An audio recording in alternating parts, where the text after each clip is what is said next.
ምሳሌ ሚዲያ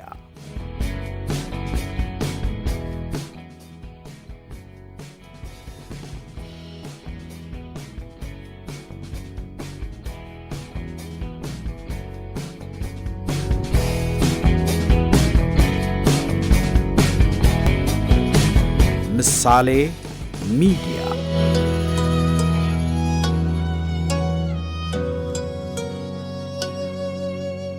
በእያንዳንዱ የትውልድ ቅብብሎሽ ውስጥ ሌሎች የማያዩትንና ትኩረት የማይሰጡትን አዲስ ነገር የሚያስተውሉ ትውልዶች አሉ። በተዘጉ በሮች ውስጥ እንቅፋቶችን ሳይሆን ብርሃናማ ተስፋዎችን ማየት የሚችሉ ባለ ራዕዮች። እነዚህ ሰዎች ተደጋጋሚ ውድቀትና ፌዝ፣ ጥርጣሬና አታስፈልጉም የሚል የሞራል ስብራትም ያጋጥማቸዋል። ምናልባት ብዙዎቻችን በጓደኞቻችን፣ በምናውቃቸው ሰዎችና ወላጆቻችን ሕልማችሁ ዋጋ የለውም፣ ከንቱ ቅዠት ነው ተብለን እናውቅ ይሆናል። አንዳንዶቻችን በሕልማችንና ራዕያችን የሚሳለቁ ሰዎች በሞሉበት ክፍል ውስጥ ከሕልማችን ጋር ብቻችንን ቆመን ሊሆንም ይችላል። ሌሎቻችን በተደጋጋሚ ካመለከትንባቸው የሥራ ማስታወቂያዎች ወድቀን ወይም ዕድል ተነፍገናል። እናም ብዙዎቻችን ይህንን ታሪክ ከአጥንታችን ጋር የተቆራኘ ያክል እናውቀዋለን። ሌሎች ውድቀታችንን ሲመኙ በአሸናፊነት የመነሳትን ታሪክ፣ ሌሎች ሊደረግ አይችልም ሲሉ አድርጎ የማሳየትን ጽናት፣ ማስረጃዎችና የደቦ ምስክሮች ሌላ ሲያወሩ ሰርቶ የማሳመን ድንቅ ችሎታዎችን ሰምተንና አይተን እናውቃለን። የዛሬ ባለታሪካችን የአሊባባው መስራችና የቢሊዮን ዶላር ሀብት ባለቤቱ ጃክ ማ ነው። ጃክ ማ የዩኒቨርሲቲ መግቢያ ፈተና ወድቋል። 30 ጊዜ ሥራ ለመቀጠር አመልክቶም ውድቅ ተደርጎበታል። የማይፈለግ ብቃት የሌለውና የማይታመን እንደሆነ በተደጋጋሚ ተነግሮታል። በእርግጥ ውድቅ መደረግ በሁሉም የዓለም ዳርቻ ውስጥ ያለ ደረቅ እውነታ ነው። ጥያቄው አትችሉም የሚል ነገር ይገጥመናል ወይ ሳይሆን አትችሉም ከተባልም በኋላ ምን እናደርጋለን የሚለው ነው። ከበርካታ ውድቀቶች በኋላ ወደ ራሱ ዓለም የተመለሰው ጃክ ማ በአንድ ትንሽ አፓርትመንት ውስጥ ከጥቂት ጓደኞቹ ጋር አሊባባ የሚባል ግዙፍ ተቋም ገንብቷል። ሩብ ሚሊዮን ሠራተኞችን በሚያስተዳድረው ግዙፍ የቴክኖሎጂ ተቋም ውስጥ በአንድ ወቅት የተሳለቁበትና ያፌዙበትን ሰዎች ጭምር በመቅጠር ዓለምን አጃኢብ አስብሏል። የጃክ ማ ታሪክ ራዕይ ከጽናት ጋር ተጣምሮ የጻፈው የሕይወት ታሪክ ማረጋገጫ ነው። አንዳንድ ጊዜ ደግሞ ዓለም ለሙያተኞች በተደጋጋሚ ዕድል ስትነፍግ ቆራጥ ሰዎች በሌላ መንገድ እንደሚያሸንፏት የሚያሳይ ግዙፍ ታሪክ። እናም ከዜሮ በታች ከሆነ የውድቀት ሕይወት የዘመናችን ትውልድ በተመስጦ የሚያደምጠው ምርጥ የሥራ ፈጠራ ሰው ለመሆን የተደረገ እልህ አስጨራሽ የጉዞ ታሪክን ላፍታ እንመልከት።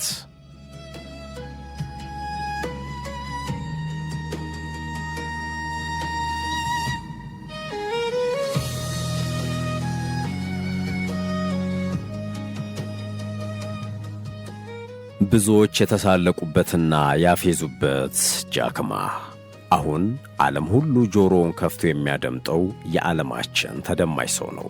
ጉዞውም እንዲህ ነበር የጀመረው። በ1964 በቻይና ሃንግዡ የተወለደው ጃክ የባለጸጋ ልጅ፣ ለቴክኖሎጂ ቅርብ የሆነ ሰው ወይም ብዙ ሰዎች የሚያውቁት ሰው አልነበረም። እንዲያውም የመጀመሪያ የሕይወት ውጊያው ከተወዳዳሪዎቹ ወይም ከዓለም ገበያ ጋር ሳይሆን ከራሱና ከራሱ ሁኔታዎች ጋር ነበር። ብዙ ጊዜ የመጀመሪያ ደረጃ ትምህርት ቤት ፈተናዎችን፣ የመካከለኛ ሁለተኛ ደረጃ ትምህርት ቤት ፈተናዎችንም ቢሆን ሲወድቅ ሲነሳን ያሳለፈው። በብዙ ልፋት የሁለተኛ ደረጃ ትምህርቱን ሲያጠናቅቅ ደግሞ የዩኒቨርሲቲ መግቢያ ፈተና ተፈትኖ ውጤት ሳይመጣለት ቀረ። ጓደኞቹ ሁሉ በሕይወታቸው ጉዞአቸውን ሳያቋርጡ ቀጥለዋል።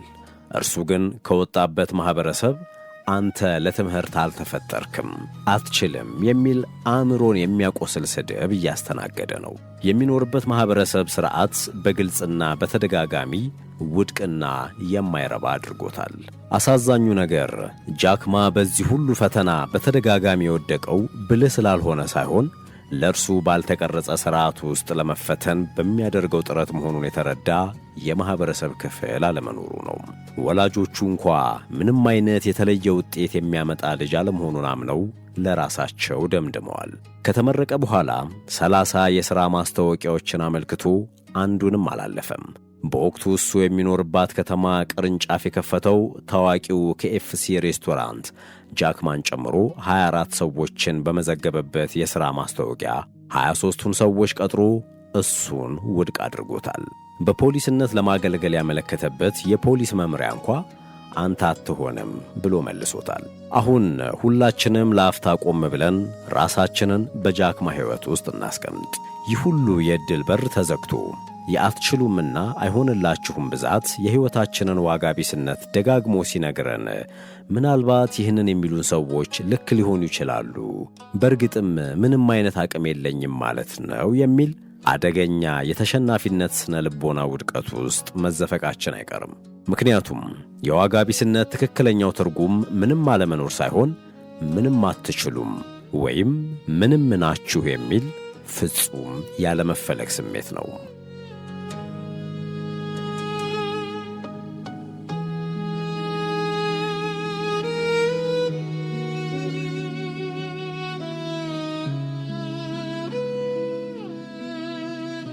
እንግዲህ ጃክማ በዚህ ወሳኝ ጊዜ ነው ብዙዎች ባልጠበቁት መንገድ የማይታመን ተግባር የጀመረው። ይህ እርምጃም ሕልመኞችን ከተግባር ሰዎች፣ ተሸናፊዎችን ከአሸናፊዎች በትክክል የሚለይ ተግባር ነበር። ጃክማ የገጠሙትን ተደጋጋሚ ውድቀቶች በፍጹም እውነተኛ ሽንፈት አድርጎ አልተቀበላቸውም። ይልቁንም በጥሞና ካጠናቸው በኋላ እነዚህ የአትችልምና የውድቀት ታሪኮች አንድ ተመሳሳይ ነገር እንዳላቸው ተረዳ። ውድቅ ያደረጉት እሱን ወይም ትክክለኛውም ጃክማ ራሱ ሳይሆን እነሱ ለፈጠሩት ዓለም ያልተስማማውን የእሱን መልክ ነው። ከዚህ በመነሳትም ጃክማ ራሱን የእነሱን ዓለም ፍላጎት ለመሙላት ከመድከምና ራሴን ከማጣት ይልቅ የራሴን ዓለም ለምን አልፈጥርም የሚል አንድ አደገኛ ጥያቄ ጠየቀ። በ1995 ጃክማ የቻይና የንግድ ልዑካን ወደ አሜሪካ ሲጓዙ እርሱም ለአስተርጓሚነት ተፈልጎ ለመጀመሪያ ጊዜ ወደ አሜሪካ ተጓዘ። በዚህ ጊዜ ነበር ሲያትል ውስጥ የተዋወቀው ጓደኛው ኢንተርኔት ከሚባል አዲስ ዓለም ጋር ያስተዋወቀው። ይህ አዲስ ዓለምም የሕይወቱን መሠረት ሊቀይር የሚችል ነገር ነበር። በ1995 ኢንተርኔት ስለሚባል ነገር የሚያውቁ ወይም የሰሙ ቻይናውያን ቁጥር 1% አይደርስም። በዚህ ጊዜ ጃክማ ቻይና የምትባል አገር ኢንተርኔት ውስጥ ፈለጋት። ብዙ አጥጋቢ መረጃ አላገኘም። ቀጥሎም ቢራ የሚል ቃል ሲጽፍ የአሜሪካና የአውሮፓ ምርቶችን አገኘ። ትሲንግቶ የሚባለውን የቻይና ታዋቂ ቢራን ጨምሮ ምንም አይነት የቻይና ቢራ ግን ኢንተርኔት ላይ አላገኘም። በዚያች ቅጽበት አንዳች የመብረቅ ፍንዳታ ውስጡን ወረረውና ከሁለት ግልጽ እውነታዎች ጋር ተፋጠጠ። ኢንተርኔት ዓለምን ወደ አንድ መንደር እያመጣ መሆኑንና ቻይና ግን ከዚህ ዓለም ጀርባ መቅረቷ ግልጽ ሆነለት። በወቅቱ ብዙ የዓለማችን ሕዝብ ስለ ኢንተርኔት አስደናቂ የቴክኖሎጂ ግኝቶች ገና አውርቶ አልጠገበም። ጃክማም ይህ በቴክኖሎጂ ቻይናን ወደፊት ሊያስፈነጥር የሚችል ትልቅ ዕድል ነው ብሎ አሰበ። በዚህ አዲስ ግኝት አእምሮ ተወጥሮ ወደ ሃንግዙ ሲመለስ ግን እሱ የሚናገረውን ሐሳብ በውል የሚያዳምጥና የሚረዳ ሰው አልነበረም። ከዚያም ከ17 እስከ 24 የሚሆኑ ጓደኞቹን በአንድ አፓርትመንት ውስጥ ሰብስቦ ዓለም እንዴት በኢንተርኔት እየተሳሰረች እንደሆነ በስዕልና በግራፍ አሳያቸው። የቻይና ፋብሪካዎች ምርቶቻቸውን በቀጥታ ለዓለም ገበያ እንዴት መሸጥ እንደሚችሉ ማብራራላቸው። የጓደኞቹ ምላሽ ግን ዝምታና ግራ መጋባት ነበር። አብዛኞቹ ሰውየው የሳይንስ ልቦለድ እያወራ መሰላቸው። የቻይና ሕዝብ በእጁ ነክቶ ያላየውን ምርት ሊገዛ አይችልም ሲሉ የሞገቱትም አልጠፉም። እንዲያውም ይህ የአሜሪካ መጫወቻ አሻንጉሊት እንጂ ለቻይና የሚሠራ መሣሪያ አይደለም፣ በውጭ አገር ቅዠት ሰክረህ ብዙ ነገር ታበላሻለህ ሲሉ ያስጠነቅቁትም ነበሩ። አብዛኞቹ ቢቃወሙትም በጣት የሚቆጠሩ ጓደኞቹ ግን ሐሳቡን በከፊል ደግፈውታል። ጃክማም ከተቃወሙት ሳይሆን ሐሳቡን ከደገፉትና እምነት ከጣሉበት ጓደኞቹ ከቤተሰቡና ከቀድሞ ተማሪዎቹ 60,000 የአሜሪካን ዶላር ሀብት አሰባሰበ። በዚህ ገንዘብም የቻይና ድረገጾች የተሰኘውን የመጀመሪያ የራሱን የኢንተርኔት ካምፓኒ ከፈተ። እዚህ ላይ ከጃክማ ታሪክ የምንማረው አንድ ቁልፍ ትምህርት አለ። በጉዟችን ውስጥ የእኛ ፍላጎት ሕልማችንን ሁሉም ሰው እንዲያምንልን ሳይሆን የመጀመሪያውን እርምጃ መራመድ የሚያስችል አቅም ለመፍጠር መሆን አለበት። በምንጀምራቸው የሕይወት እርምጃዎቻችን ውስጥ ሁልጊዜም የተቺዎች ቁጥር ሕልማችንን ከሚያምኑ ሰዎች እንደሚበልጥ ሊጠፋን አይገባም።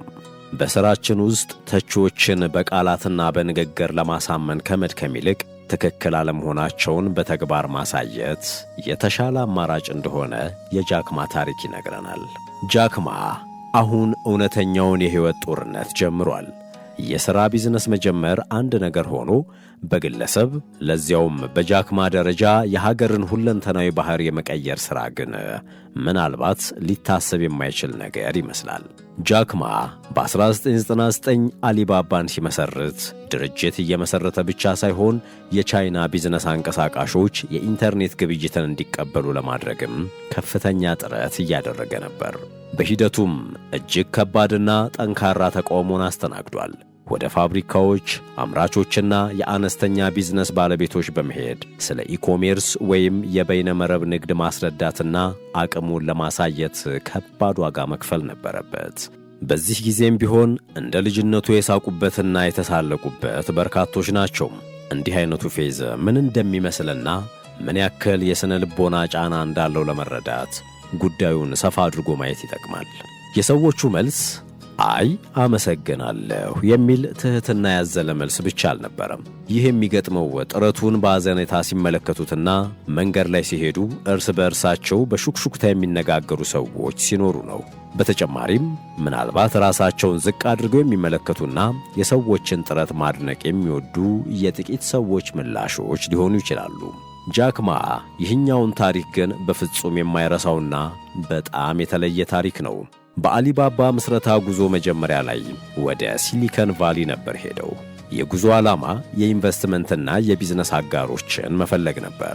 እዚያም ለ37 የተለያዩ የቢዝነስ ሰዎች ሐሳቡን አቀረበ።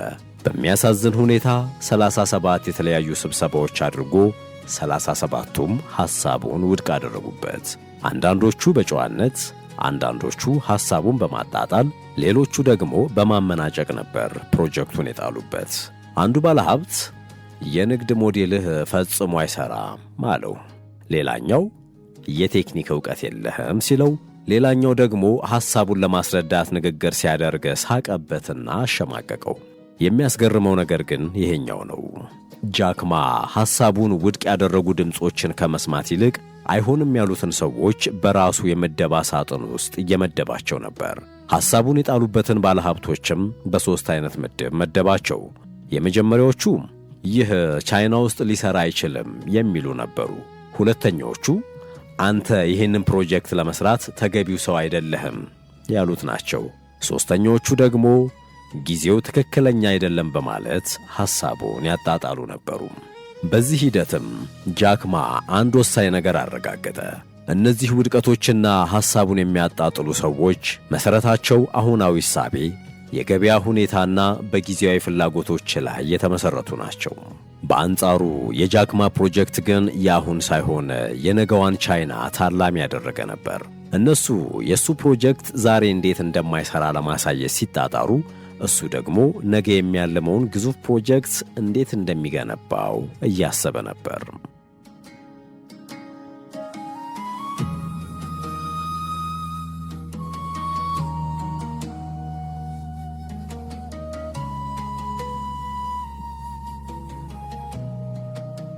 እስከ 2003 አሊባባ በጭንቅና በመንገዳገድ ውስጥ በሕይወት ቆየ። በዚህ ጊዜ ቻይናም የዶት ኮም አብዮት አጥለቀለቃት። ባለሀብቶች ወደ ኢንተርኔት ድርጅቶች መሮጥ ጀመሩ። ጃክማ ደግሞ በወቅቱ ሊታሰብ የማይችል የእብድ ውሳኔ ወሰነ። ዋና ዋና የአሊባባን ቡድን አባላት ወደ አንድ ሆቴል ክፍል ወስዶ በር ቆለፈባቸውና ለ3 ወራት አንድ ከባድ ምስጢራዊ ፕሮጀክት እንዲሰሩ አደረገ። አብዛኞቹ የአሊባባ ሠራተኞች ምን እንደሚሰሩ እንኳን ሳያውቁ የቻይናን የበይነ መረብ ንግድ ጥያቄ የሚመልስና ታኦባኦ የተሰኘው የተጠቃሚ ወይም ከስተመር ቱ ከስተመር ፕላትፎርም እየገነቡ ነበር። ወቅቱ ትልቁ የአውሮፓ የኢንተርኔት ንግድ ካምፓኒ ኢባይ ወደ ቻይና ገበያ እየገባ የነበረበት ጊዜ ነው። ኢባይ በቢሊዮን ዶላር የሚቆጠር ፈንድ፣ ዓለም አቀፍ ባለሙያዎችና ተቀባይነት ያለው ብራንድ ይዞ ነበረ የቻይናን ገበያ የተቀላቀለው። ጃክማና ጥቂት ባልደረቦቹ ደግሞ እሱን የሚገዳደር አንድ ተወዳዳሪ በሚስጥር እየገነቡ ነበር። በዚህም ጊዜ ይሄ ሰው አብዷል ብሎ የሚያስብ ሰው ብዙ ነበረ። አንዳንድ የቡድኑ አባላት ጭምር ጥርጣሬ ነበራቸው። ጃክማ ግን እሱን የሚተቹት ሰዎች ያልተረዱት አንድ ሚስጥር ገብቶታል። የቻይናን ተጠቃሚዎችና የቢዝነስ ባህል በሚገባ ያውቃል። ከምንም በላይ የምዕራባውያን ሞዴል የሆነው ኢባይ ቻይና ውስጥ በተፈለገው መንገድ እንደማይሠራ በደንብ ገብቶታል። እናም ታኦባኦ የአውሮፓ ድርጅቶች አያስፈልግም ብለው ያሰቧቸውን አዳዲስ ገጽታዎችን በማካተት ለቻይና ገበያ ታስቦ የተዘጋጀ ፕላትፎርም ሆነ። በሁለት ዓመታት ውስጥ ታኦባኦ 80 በመቶ የቻይናን የኢንተርኔት ንግድ ገበያን ሲቆጣጠር ኢባይ ከገበያው ተንሸራተተ። ጃክማ ይህንን ግዙፍ ድርጅት ሙሉ ለሙሉ ከጨዋታ ውጭ አድርጎ የሕልሙን ፍሬ አሳካ። ይህ ስኬትም ትልቁ የጃክማ ታሪክ መታጠፊያ ሆነ። ጃክማ ማን ነው የሚለው ተራ ስም ተረስቶ ጃክማ ግዙፉ አሸናፊ ወደሚል አስደማሚ ዝና የተሸጋገረበትን ዕድል ፈጠረ። የጃክማ ስኬት በሱ ዙሪያ የነበረውን ሁኔታ ከመሠረቱ ቀይሮታል። ከአሁን በፊት የተሳለቁበት ሰዎች በድንገት ሕልመኛው እያሉ መጥራት ጀመሩ። ሐሳቡን ውድቅ ያደረጉ ባለሀብቶች ገንዘብ ለመስጠትና አብሮ ለመሥራት ከፍተኛ ጉጉት አሳዩ። ሊሳካለት አይችልም ሲሉ የነበሩ ባለሙያዎች የእሱን ዘዴዎች ማጥናት ጀመሩ። በጣም አስደማሚው ታሪክ ደግሞ በሐሳቡና በሰውነቱ ሲያፌዙ የነበሩ አንዳንድ ሰዎች ጭምር የእሱ ድርጅት ተቀጣሪ መሆናቸው ነው። ሕልምህ የሚሳካና የሚታሰብ አይደለም ሲሉ የነበሩት ሰዎች ዛሬ ሥራ ቀጠረን ሊሉት መጡ። የተቀጠሩት ደግሞ በየዕለቱ ሥራዎችን ለሱ ሪፖርት ያደርጋሉ። የሥራ እድገታቸውም በጃክማ መልካም ፍቃድ ላይ የተመሠረተ ሆነ። ጃክማ እነዚህን ሰዎች የቀጠራቸው ለበቀል አይደለም። ጉዳዩም ከዚህ ጋር አይገናኝም። ጃክማ ሰዎቹን የቀጠራቸው ሕልሙን እንዲጋሩ፣ እሱ በገነባው ዓለም ውስጥ እንዲሠሩና በአንድ ወቅት አይሠራም ያሉት የጃክማ ዓለም እንዴት እንደሚሠራ እንዲገነዘቡት ነው። ይህም የጃክማ ሕልም ትልቅ ዋጋ ማሳያ ነው። የሰዎችን ስህተት የማሳየት ሕልም ሳይሆን ሐሳቡን ያጣጣሉ ሰዎች ጭምር የሚመሰክሩለት አስፈላጊ ፈጠራና ዘመን ተሻጋሪ ሥርዓት የመገንባትና የማስተዋወቅ ጉዳይ ነው። 2014 አሊባባ የ25 ቢሊዮን ዶላር ዋጋ ያለው ታሪካዊ የአክሲዮን ሽያጭ አከናወነ። በዚያው ወቅት የጃክማ ሀብት መጠንም 40 ቢሊዮን ዶላር ደረሰ። ሥራ ማግኘት ሩቅ የሆነበት አስተማሪ ዛሬ 127,000 ሰዎችን በሥሩ ያስተዳድራል። ከኬኤፍሲ ሬስቶራንት ሥራ በብቸኝነት የተገፋው ሰው ዛሬ ግማሽ ትሪሊዮን ዶላር ዋጋ ያለው ድርጅት ባለቤት ነው። ባዶነትና ተስፋ ቢስነትን በጀግንነት አሸንፎ በቀላሉ የማይሰበር ሰው ሆኗል። አሁን የጃክማን አስደማሚ ጉዞ እዚህ ላይ ገታ እናድርገውና ከሱ ሕይወት መማር ወዳሉብን ወሳኝ ቁም ነገሮች እናተኩር። የመጀመሪያው ትምህርት ዛሬ ያለንበት ሁኔታ በፍጹም ነጋችንን ሊወስን አይችልም የሚለው ቁም ነገር ነው። ጃክማ የሞከራቸው ሌሎችም የሠራቸው ዕድሎች ሁሉ አልተቀበሉትም። በመጨረሻም የራሱን ዓለም ገንብቶ ለከፍተኛ ድል በቅቷል። በሰዎችና በድርጅቶች ውድቅ መደረግ ትክክለኛ ውድቀት ሳይሆን ተራ መረጃ ነው የሚለውን እውነታም የጃክማ ታሪክ ይነግረናል። ጃክማ ከተቀበላቸው አይሆንምና አትችልም የሚሉ መልሶች ውስጥ ስለ ሐሳቦቹ፣ ስለ ገለጻው ወይም ስለ ተመልካቾቹ ብዙ ነገር ተምሮባቸዋል። ምቹ ጊዜ አንድን ነገር ለመጀመር ከመሽቀዳደም በላይ ወሳኝ ነው የሚለው ሐሳብም ከጃክማ የምንማረው ነጥብ ነው። ጃክማ የኢንተርኔት አቅምን የተረዳ የመጀመሪያው ሰው አይደለም። ቻይና ውስጥ ኢንተርኔት እንዴት እንደሚሠራ በመረዳት በኩል ግን የመጀመሪያው ሰው ነበር። በዚህም የቻይናን ገበያ ከኢባይ ቀምቶ ስኬታማ ሆኗል። አካባቢን መረዳት ዓለም አቀፍ ሙያን ጭምር ሊያሸንፍ እንደሚችልም የጃክማ ታሪክ ጥሩ ማሳያ ነው። የአውሮፓውያንን ሞዴሎች እንዳለ ከመገልበጥ ይልቅ ለራሱ ገበያ የሚሆን ሥርዓትን መገንባትን በመምረጡ ያሰበው ተሳክቶለታል። ዋናው ትምህርት ግን ይሄኛው ነው። የጃክማ ታሪክ ቢሊዮነር ከመሆን በላይ የሚነግረን ቁልፍ ታሪክ ለሰዎች የበለጠ ተደራሽና አስፈላጊ የመሆን ጉዳይ ነው። ሌሎች ከፈጠሩት ዓለም ጋር ለመስማማት የምናደርገውን ድካም አቁመን የራሳችንን ዓለም ለመገንባት ጥረት ስንጀምር የሚፈጠርን ድንቅ ለውጥም ከጃክማው ጉዞ እንማራለን። የሌሎችን ማረጋገጫና ምስክርነት መፈለግ አቁመን የራሳችንን ተስማሚ ዓለም ስንፈጥርና ሲሳካልን ሰዎች ወደ እኛ ከመምጣት ውጪ አማራጭ እንደሌላቸው ይገነዘባሉ። በጃክማ የተሳለቁ ሰዎች አልተቀየሩም። የገበያው ሁኔታም በአንዳች ምትሃት አልተሻሻለም። መሰናክሎቹም አልጠፉም። የተቀየረው የጃክማ እይታ ነው። እይታውን በሚገባ አሳደገ፣ ጥረቱን ቀጠለ። በዚህም ካምፓኒ መገንባት ብቻ ሳይሆን በሥራ ፈጠራ ዓለም ውስጥ ላሉ ትውልዶች የሚቻለውን ሁሉ እንደገና በተግባር አስመሰከረ።